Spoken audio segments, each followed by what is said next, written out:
to anyone young or old who is frustrated, discover that they are in fact human, having good days and bad days. That's kind of the idea, is that you're going to have good days, you're going to have bad days. We want to normalize emotions. It's okay to have emotions. Emotions themselves are not bad. In fact, they're often very good and healthy for us. So emotions are good. We're going to empower with knowledge. We're going to normalize both for the adult and for the kid. We're not going to lie to children and say that adults don't have emotions. We're going to be honest about them, because they know. They'll call your bluff. So yeah, normalize, empower, and open that conversation.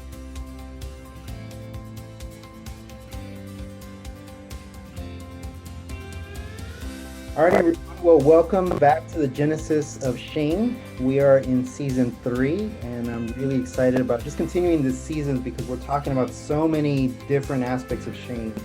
I mean, we've talked about pornography and shame. We talked about shame within marriage, shame in relationships.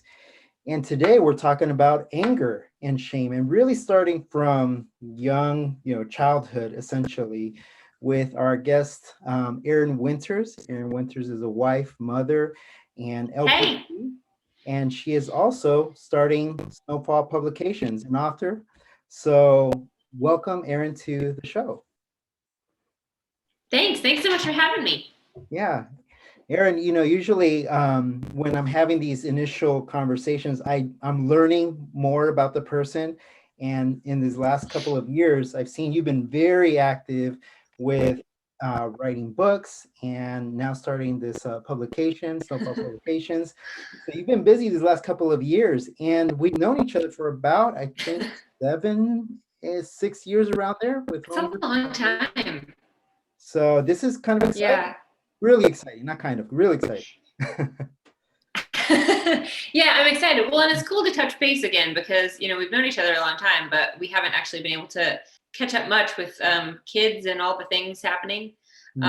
It's possible that I'm a little bit crazy trying to do all the things at once. But I'm excited. I've really enjoyed it. I'm still working. I'm spending time at home with my 2 kids. I've got a 2-year-old and a 4-month-old.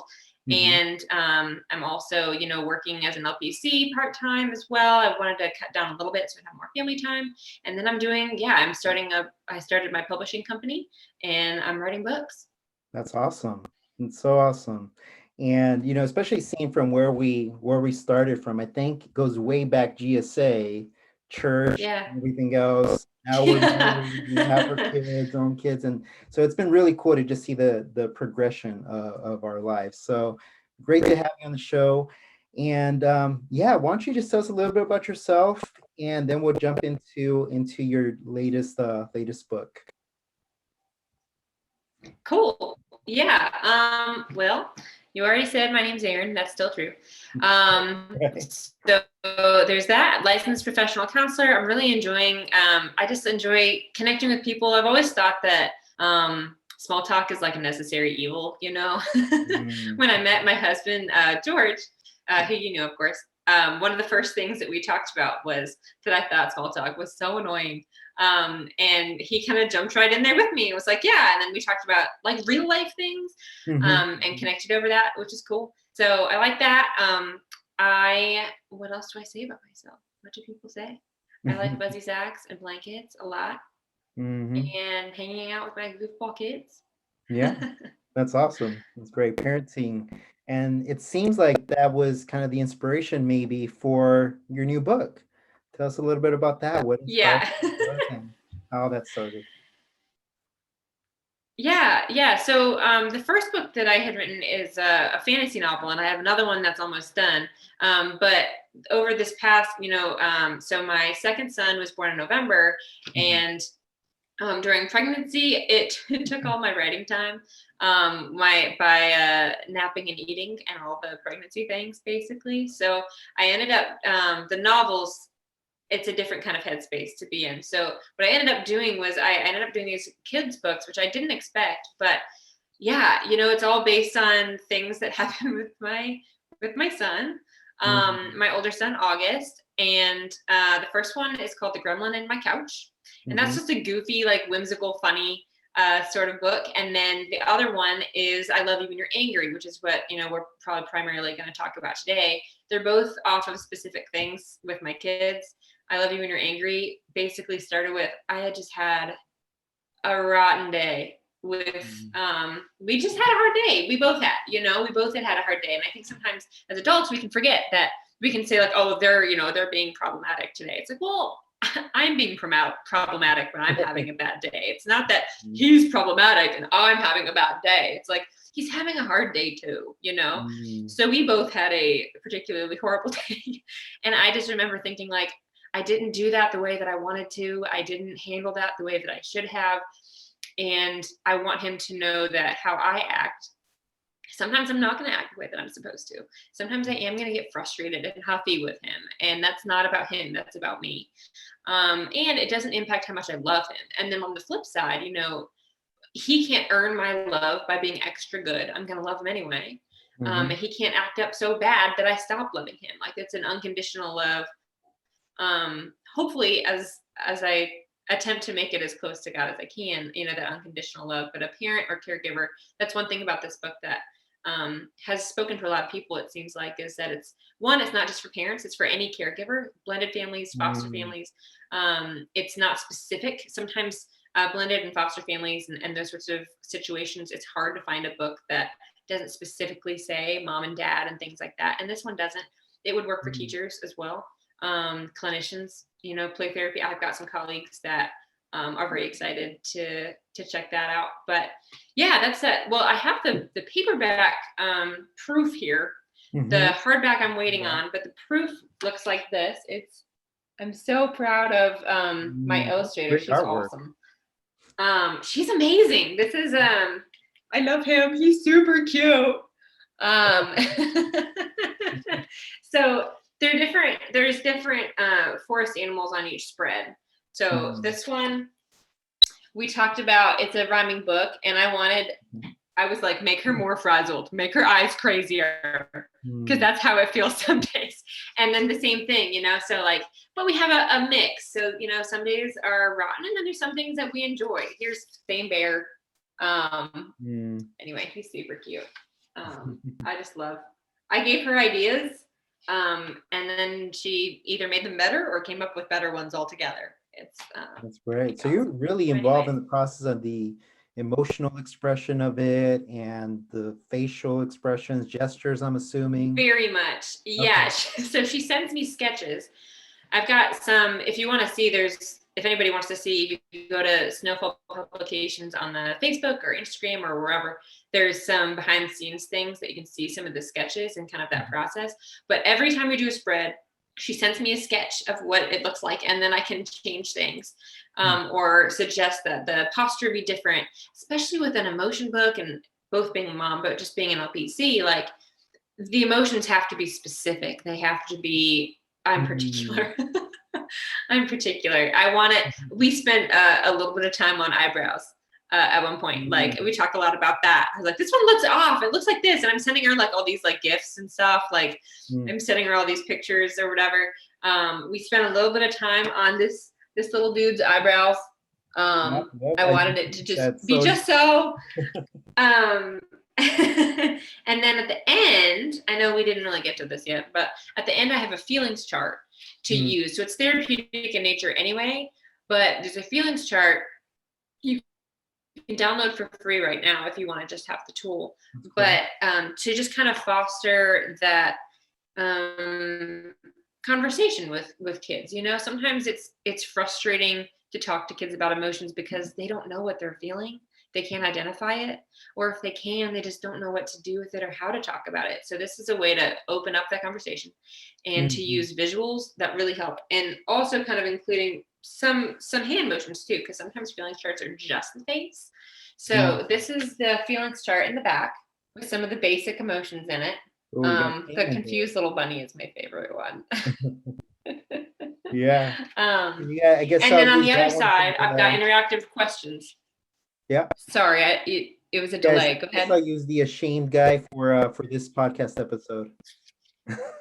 Yeah, there you go. This is for you. Yeah, that's good. Speaking of shame, because it's not just sad, you know. I loved how creative she was in doing that, like with the water around him, that he's just kind of like shrinking and wants to hide. It's not just sad, but like, you know, Mm-hmm. I don't know, there's something about the body language has to be just right, you know. Mm-hmm. For a kid to be like, yes, that's what I'm feeling, and for it to translate correctly. So So this is yeah, something so you would this has show some things that to are, the kids, and then they would point to what they think, what they're feeling. yeah, Okay, that's absolutely. So cool. you could say, you know, which one of these are you? I know some people have put a feelings chart like in their office if they're a clinician or a teacher on the wall. Even moms Mm, sometimes will put them like on the door, or parents or whoever. And then you can check in. It could be like a nightly ritual, you know. How are you feeling today? Or what was today like for you? Right. And then mhm. have something to refer back to. Or in that moment at the end of the book, it's a kind of pressure free way to do that.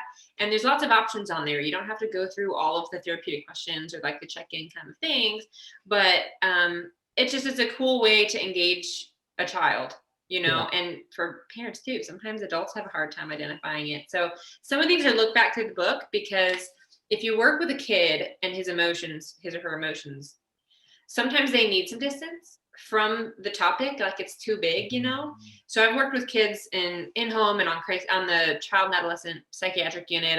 I've done some of that work before. And sometimes if you use a puppet or a stuffed animal or something, instead of being like, well, what makes you angry, sometimes that's like too much, it's too close, you know. Mm, Like and so if you say, you know, well, you know, Fluffy is angry, what do you think Fluffy's angry about? Sometimes that gives just enough distance that they'll say something very specific. Well, Fluffy's angry because his mom didn't do X, Y, and Z. And then they're like, oh man, yeah, okay, so that sounds really frustrating for Fluffy. And then you can talk about it without talking to them about that thing. It just makes them more comfortable with it. So I have two ways to do it. I've got some direct, what are you feeling right now? What do you do when you feel that way? And then I have look back through the book. You know, the bunny was really like frazzled. I don't say frazzled. What do you think they're so frazzled about? That kind of stuff. So I kind of try to mix it up depending on your kid and on you. that's awesome. It's a great resource. So for those of you guys, parents who have younger kids who really want to focus in on this aspect of these strong emotions, these are strong emotions, right? Very strong. And sometimes as parents, and I think this is kind Yeah, of what interested me in having this conversation, is that sometimes I see the emotion and I don't know what to do with it, because maybe I don't even know what to do when I experience that, which kind of leads to this right. idea of a parent shame.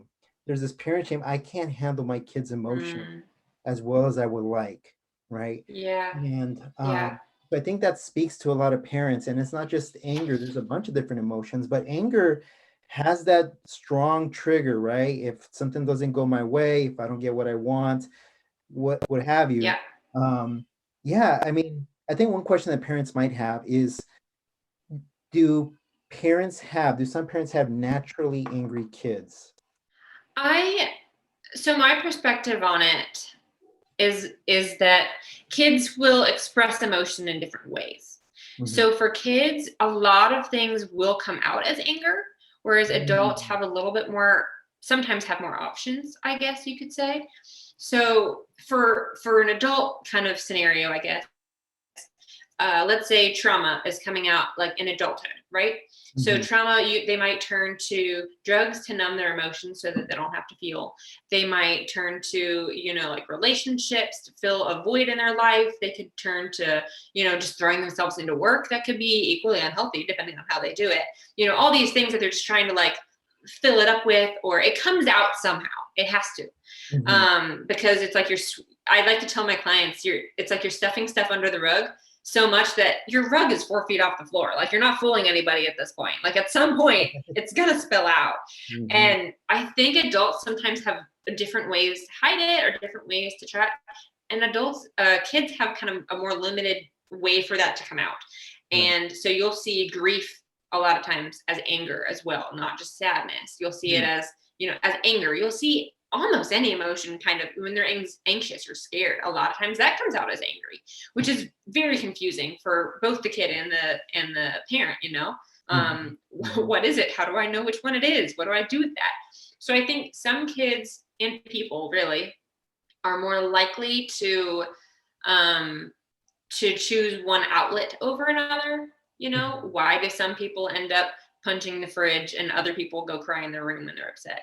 You know, Mm-hmm. part of that is going to be just who they are in their personality. Part of that is going to be environment. What do they see when they grew up? What are they seeing you do when you're upset? My husband's trying to do this. It hasn't sunk in yet, but we're hoping that it will. Yeah. You know, trying to do with August, my 2-year-old, like, okay, like if he's angry, you know, we're gonna breathe, you know, and George will breathe for him to do, or you know, what's something that a kid can always have access to? Well, windows is probably one. So I try to, you know, do you need a minute? Do you want to go look out the window? And finding different things that could engage him, and then we can talk about it. Because one thing that we don't want to do is, if your brain is on fire, if it's like freaking out, sorry, this is a hand model of the brain I use.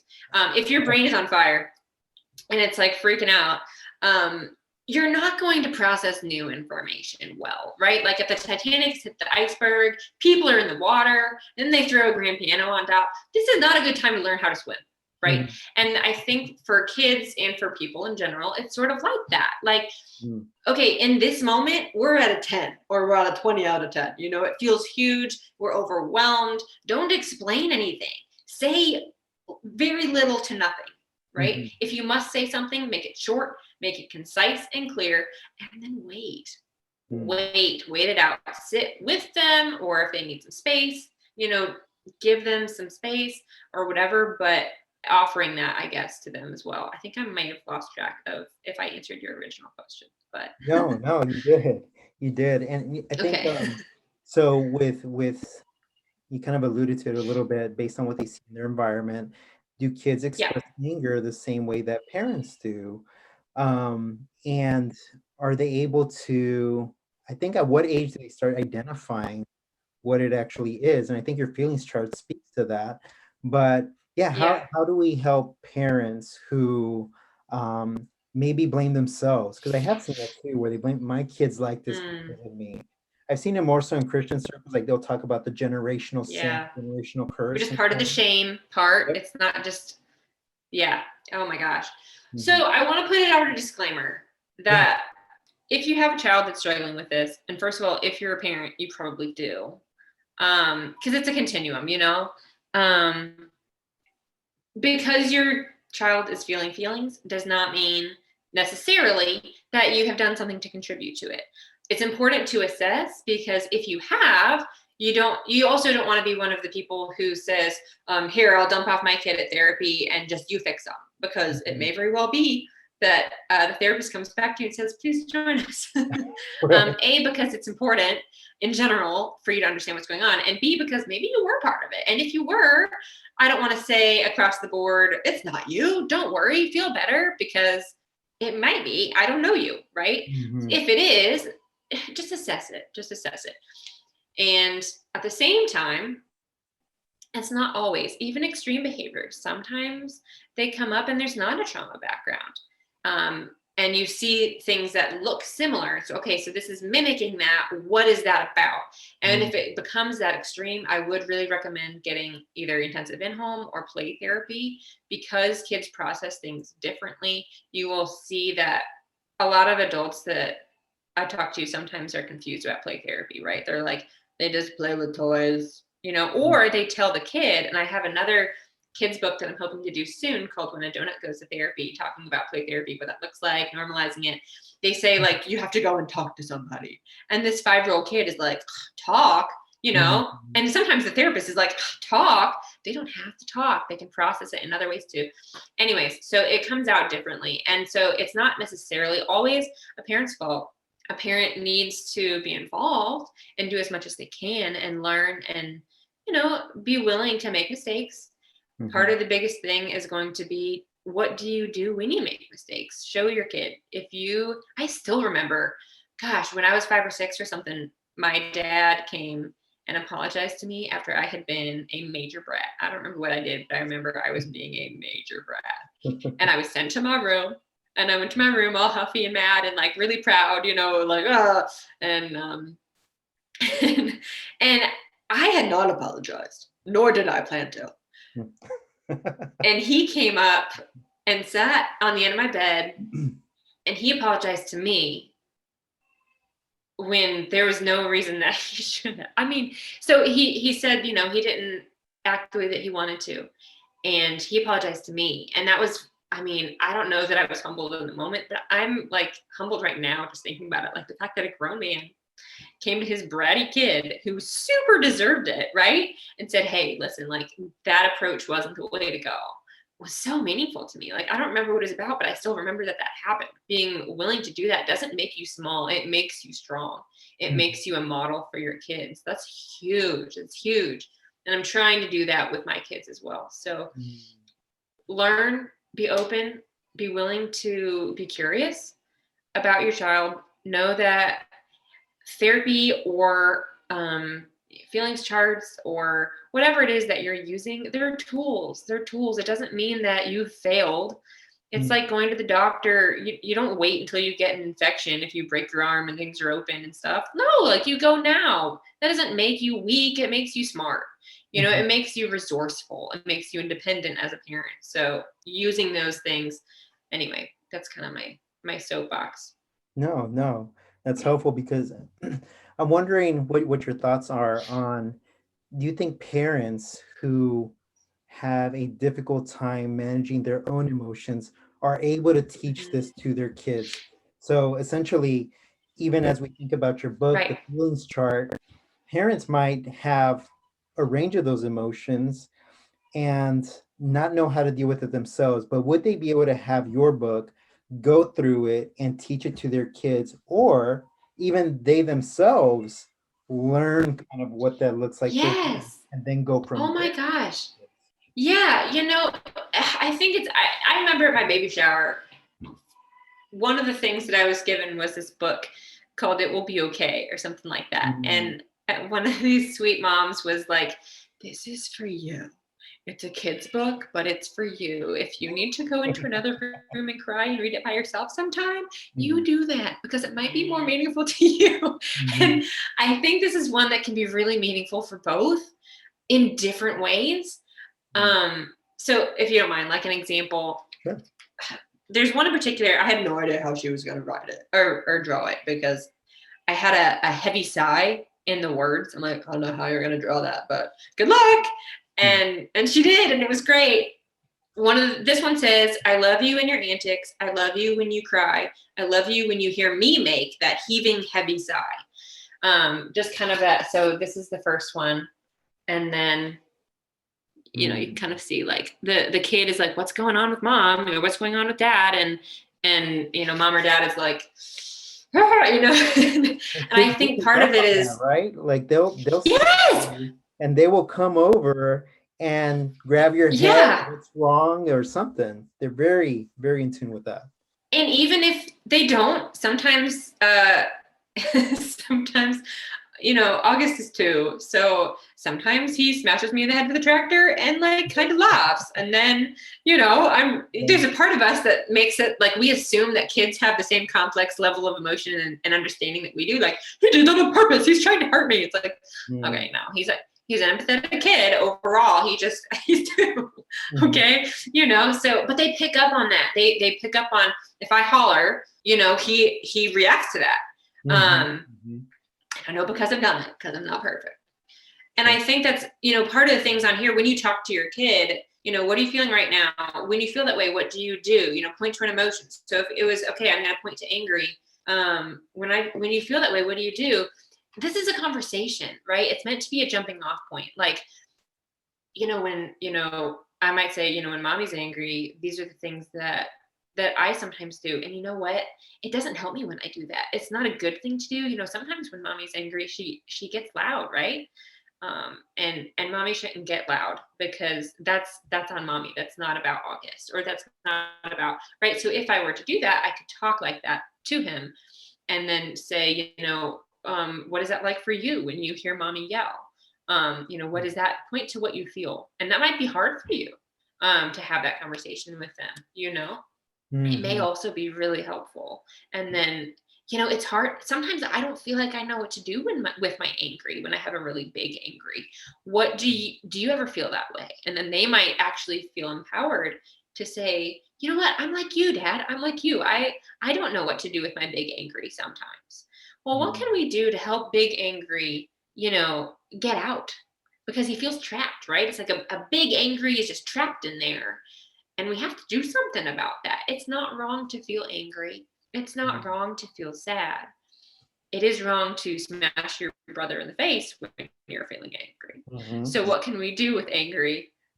That's an appropriate and healthy thing to do. So I think that if you're a parent that's struggling with emotions yourself and how to regulate them, throw yourself into figuring that out.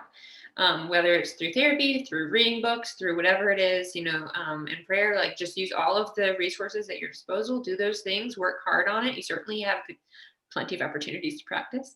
And also, it's kind of like that advice, if you're having I don't know where I first heard this, just kind of the idea, like if you fight in front of your kids, make up in front of your kids, like even if you apologize in private, do it again in front of the kids so that they see what the conflict resolution looks like, what that healthy thing would look like. I think it's sort of similar that if you are struggling with these emotions, let them see your coping skills, or even say, I don't want to yell, but I feel like I'm going to if I don't get a minute. And they might be very motivated to help you, right? They don't want you to yell. They don't want you to be sad, And the other thing that's important, I think, and I know this is a run on, but the other thing that I think is really important is that anger is a secondary emotion. You may have already talked about this on here, but anger is a secondary emotion. So there's always something else under it, always, guaranteed. It could be hurt, it could be sadness, it could be feeling betrayed or, resentful or whatever, but like there is something else under there. And it would be a disservice to the emotion and to the situation if we didn't try to figure out what that one was. So that's just something else to kind of keep in mind, that figure out what that one is, that driving thing. And there's going to be one for your kid too. Yeah. And that was going to be my next question, is what are some of the common reasons that children do feel angry? Because to your point, maybe they're scared, but they're expressing anger because mom is leaving or dad is leaving, or some other emotion. But from your experience and, just as a parent, I think for both of us, what are some common reasons that you see that children get angry or express that anger? Yeah. So while you're talking, I was thinking about those things we see, like all those picture series you see of like why my toddler's crying, if you've seen like, I wouldn't let him stick his fork in a electrical socket, stuff like that, right? And they are funny, because our kids try to do ridiculous things. That's why we're trying to keep them alive. And, there's this thing where I think some of it's control. Some of it is, there's only so many things that a kid is in control of in their life, like in teens and in adults or whatever. Eating disorders are frequently about control. What else can you control in your life? If there's a lot of stress, then you're going to restrict in that way or whatever, if that's the type of eating disorder you have. Anyway, so with that kind of in mind, I think control is one of them. Because what else can they do, right? They're told a lot of things. Sometimes if you give an option, not overwhelming options, 2 options, this one or this one, instead of like, do you want to have dinner? No, okay, for dinner, do you want this thing or this thing? You want that? Well, you can't have that, but we can have this one or this one. You can pick whichever one you want. I've been telling my son, would you like to put your pants on all by yourself, or would you like mommy to do it? And if we decide that we're not wearing pants, but we're going somewhere, well, you're going to have to wear pants at that point. So you may choose whether I do it or whether you do it, but one of us is going to do it. So I think control is one, because that is hard, and so control is one. I think not getting your way just in general, because isn't that true for adults? We're just more fake about it, right? We throw our own tantrums. We just cloak it better. We're fancier about it. They're a little more honest. They're like, listen, I didn't get what I wanted. So I think that's one. I think, being scared for sure. Being afraid, being scared, sometimes anger is a more acceptable emotion, whether it's just to them or because they've been trained that way on purpose or by accident.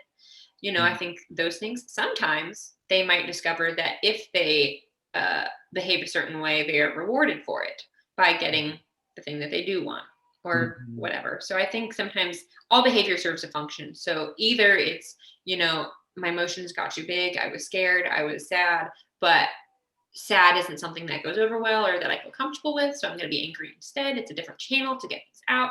Whatever the case may be, I think that's definitely part of it. Mm-hmm.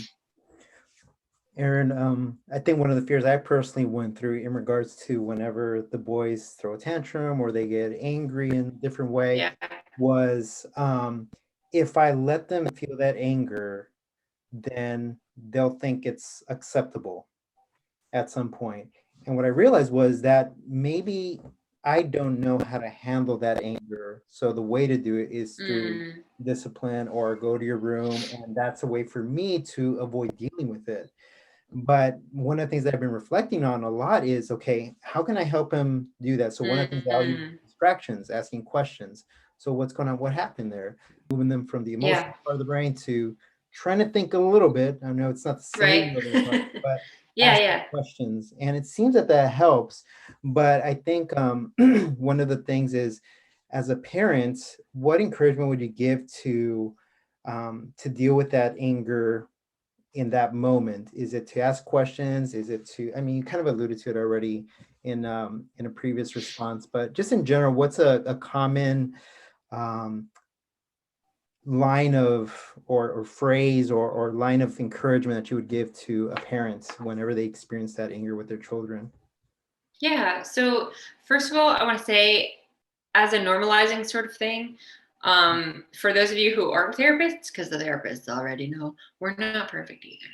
True. So there's that. Even if we do have an idea of things that professionally we'd be like, oh yeah, you should do that.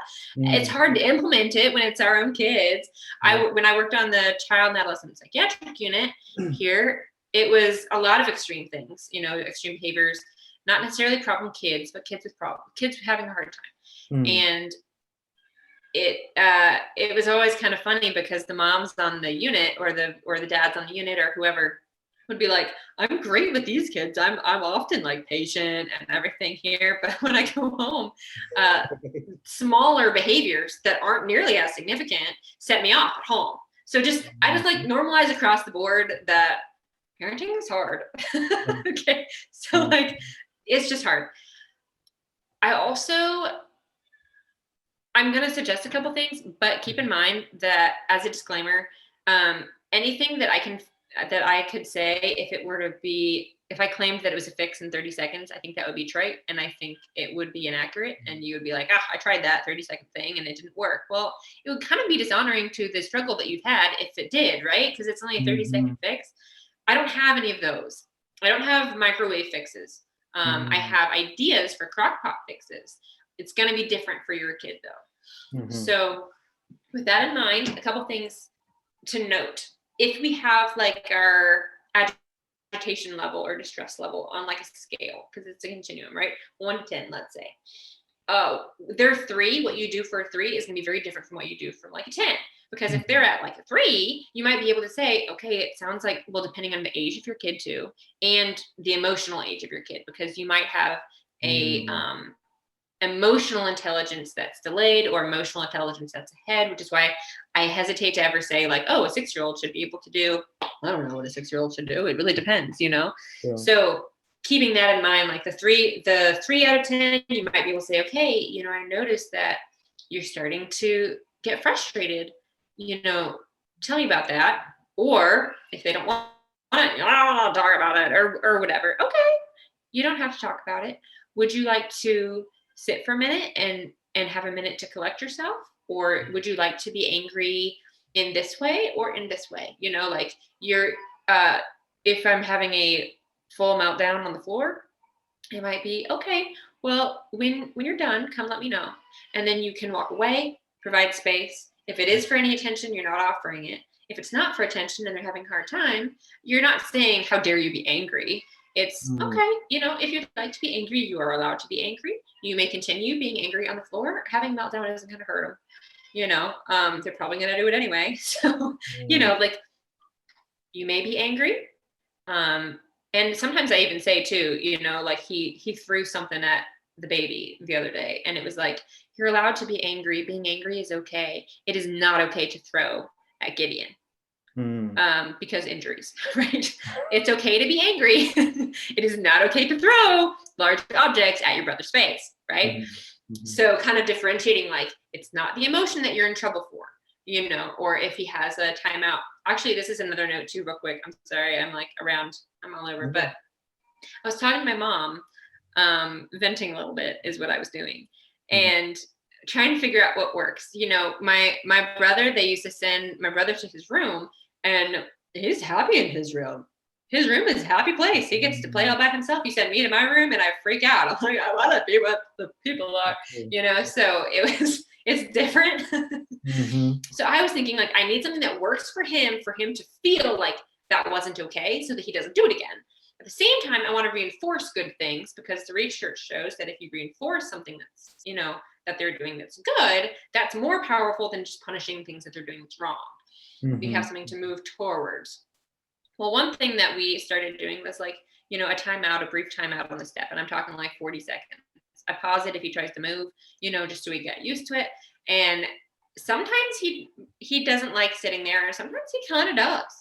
Sometimes, like, one time I said, would you like to do this thing that I wanted him to do, or do we need to have a timeout for a few minutes? And he said, yeah. And he ran and sat on his timeout step. I was like, that's not what's supposed to happen.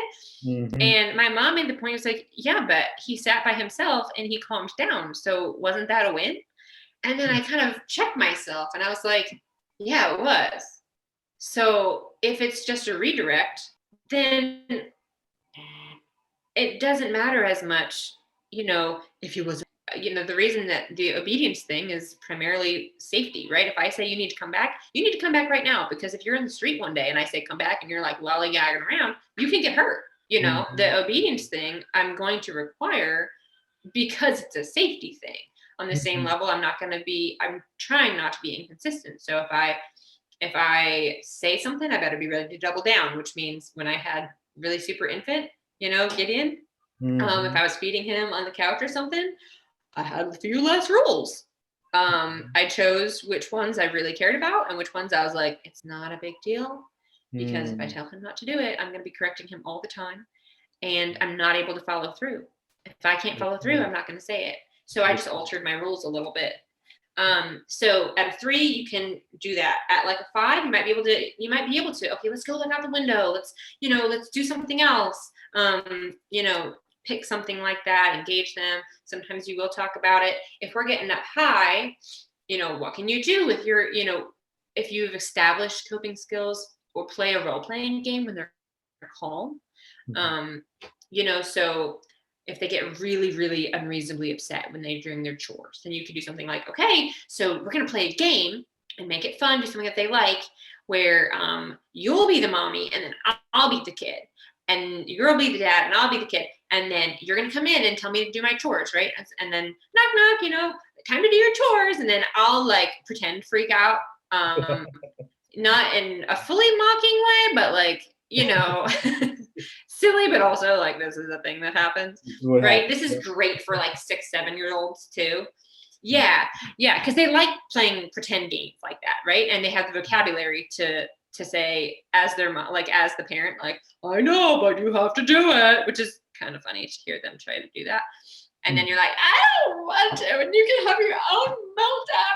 And then you get to pick one of the coping skills to practice, and then practice doing it, but you're not actually angry. So it's not like learning to swim during the Titanic. It's learning to swim in a safe pool so that when the Titanic happens, you can get to the boat. That's kind of the goal, is like, can we practice building up these skills when it's calmer? Then when we're higher, when we're at a 5 or a 6, we can go ahead and start using that skill. If we're at a 10, if your child's brain is on fire, I'm going to do it. This is your brain. This is your prefrontal cortex right here. This is your thinking, your logic, your motivation. You already know all of this stuff. But they say you flip your lid, right? This is Dan Siegel, if anybody wanted to check it out. This is your amygdala. It's your crisis brain, your 911. It doesn't think so good. It's really good at keeping you alive. And it's fast. The crazy thing about fear response, and consider what this means for your kid, is that the fear response does its full cycle before you get a chance to think about whether or not it should have. Mm-hmm. So anxiety or PTSD or whatever, you think about those things, but everyday kind of things too. Like if it's triggered, you go through the whole thing and then you go afterwards, oh my gosh, why did I say that? How could I have done that? Oh my gosh, that was so dumb or whatever, because this comes back and thinks about it, but it couldn't at the time. So what you're trying to do, if you're trying to explain or fix something with your kid when they're at 10, you're engaging the part of their brain that is on vacation. Like this part is not there. It's not there. So this is not the time to engage it. You need to wait until they are more calmed down. So all we're doing right now is de-escalating, right? And waiting a little bit. Be patient. Take the time. Because right now, all you're going to do is escalate things. It's just going to escalate. And sometimes just hearing words, they're not going to process it anyway. So it's not saving you any time by saying it now.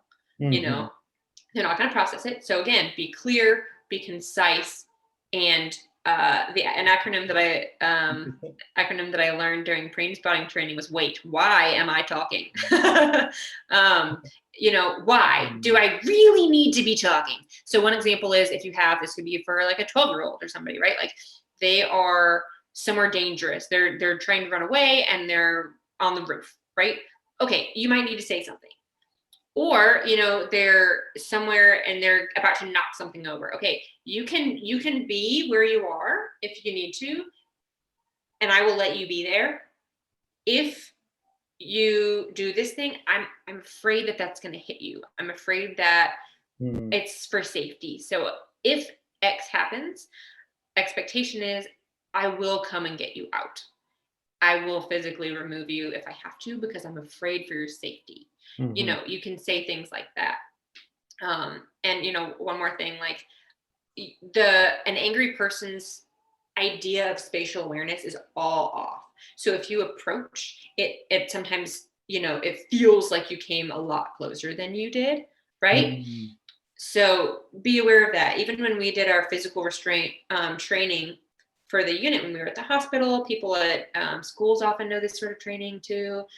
Even when you're getting into your stance, which the stance isn't supposed to be scary, it's just so you don't get bowled over. If someone's trying to hurt somebody else, you know, if they're going to punch this person in the face, you want to keep them from hurting themselves or somebody else, which is the only reason you do it for like true emergencies. But if that's happening, even to get into the stance to be safe, you're stepping back, not forward, to get into it. It would be the same stance either way, but you're stepping backwards to give them space and to not appear threatening. So just kind of being aware, like maybe they didn't need the space, and maybe they don't. But if it's a safety thing, listen, safety first. All you're gonna care about at a 10 is, are they safe? That's it. Are they safe? And then wait it out. There was one kid that thought he was at the exit sign one time. I smiled because it was a little bit cute. I know it was hard, but it was a little bit cute because he thought it was the exit sign, but there was an arrow. It was a door to the doctor's room. There was nobody in there. He thought he was at the door to leave the unit, and he was really upset. And so he eventually, instead of, you know, beating on it or whatever, he just kind of like sank down and like was really mad. And I knew if I came up, we would be off to the races again, right? So it was a bonus that he was sitting down. So I picked a spot like probably like 10 feet back. So I was like 10 feet back and I sat down and we just hung out, you know, we just waited. And sometimes he would, you know, cry, maybe he would scream sometimes, but we just hung out. And eventually I watched his breathing. I could tell that things were simmering a little bit. And I just said, we've got ice cream, we've got chocolate milk. Do you want any of that? And he was like, I'm gonna go get that and I'll be right back. And I went and grabbed it and I came back and I just like gave it to him and backed up. We had a snack, calmed down. Also, that's a note too. Maybe they're hungry. I get mad when I'm hungry. Well, but anyway, give him some fuel. It's so real, man. It's so real. So anyway, you know, if they're at a 10, basically, this is really long-winded, but if you're at a 10, are they safe? Wait it out. Once they're calm, you may re-engage and say, you know, talk to me about that. That was really hard, right? This is not the time to lecture, probably. Listen first, because they're not going to listen to you unless you show that you can listen first. Absolutely.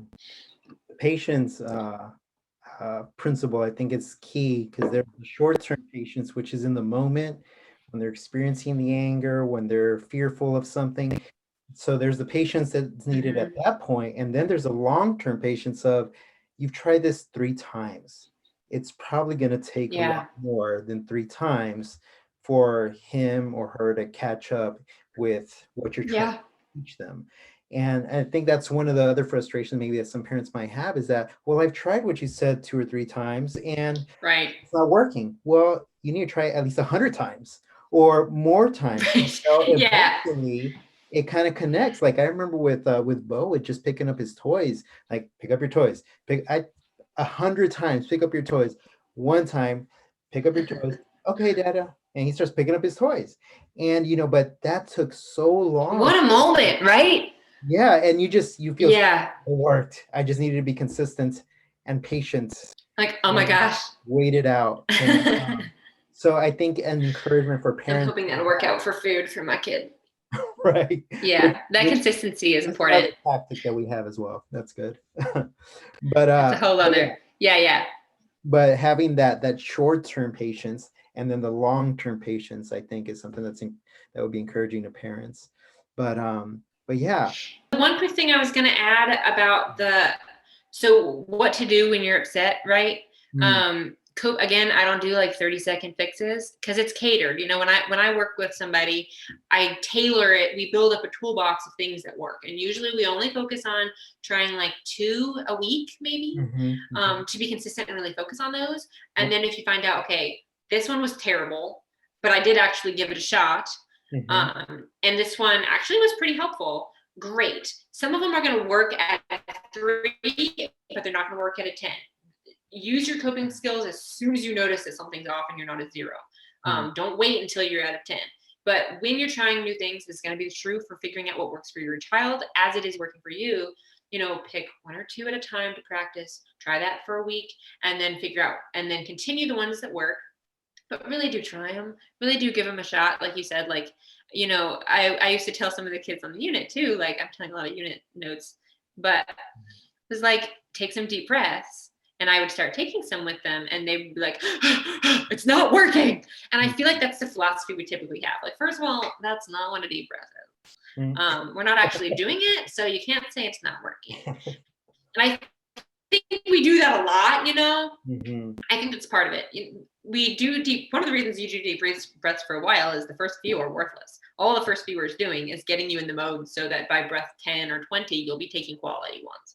And Mhm. that will slow your pulse, slow the rest of you so that your mind can't keep up. It's impossible. So it has to slow down. Mm. So take it slow, give yourself grace to be human.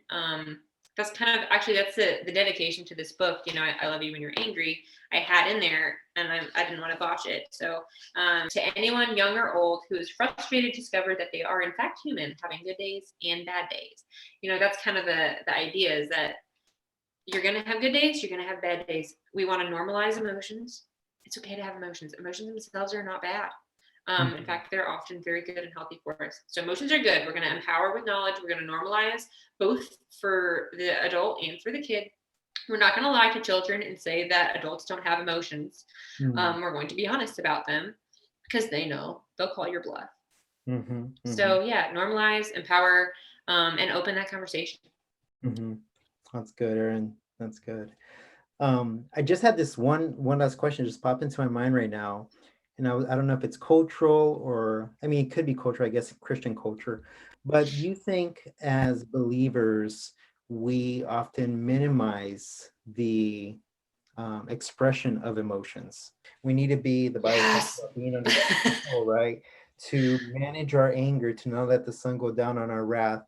Yeah. And I think as believers, sometimes we forget that there's 2 elements here. There's the human element, which Mm, sin has had its impact on our emotions, on our mind, and so on. right. And then there's the other element of listening to scripture and following the principles that it gives. But there's a balance to both. And I think sometimes we minimize the emotional aspect and just focus over here on what we need to do, not really dealing with the emotion. So it happens again. What are your thoughts on that? Or do you Yes. see that in Christian circles? I'm so glad you brought that up.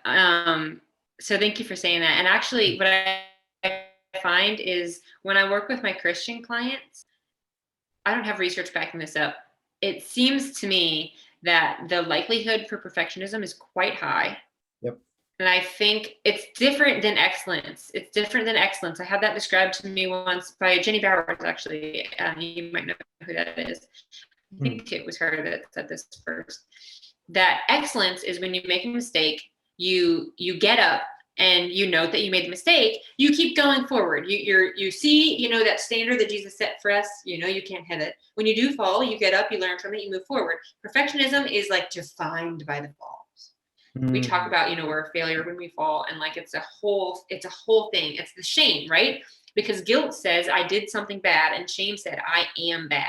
And so that's the difference, because guilt may be of the Lord because it's telling us something's not right in our world and we need to do something about it. Shame says you suck as a human, and that is not of the Lord. So I think it's a lot harder in some ways because Christians see the gap between where we are and where we should be.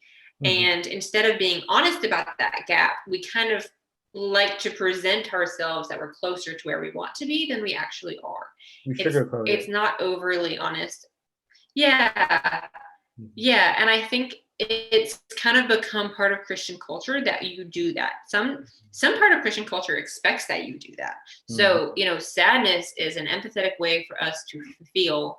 And when we are allowing ourselves to feel, it can roll through us. It's kind of counterintuitive, but if you try to stuff it, it will be unsuccessful and you'll feel it longer. Would you like to say hello?